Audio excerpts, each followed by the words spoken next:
In the earliest days of spring, you'll find the purple dead-nettle blooming. It will take over a spring garden in no time at all, spreading with wild abandon through your yard. It's a bit unusual looking, so it's easy to spot. As a member of the mint family, Lamium purpureum has a square stem. It has 4 sides with clearly delineated corners. As the name suggests, it's got dark purple flowers that are actually quite pretty.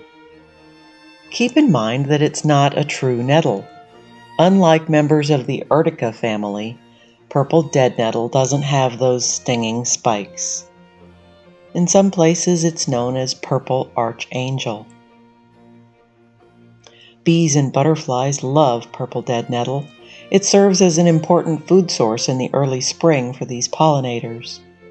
The flowers and leaves are edible, although slightly bitter. Add a few to your salad or smoothie, or steep them in an herbal tea.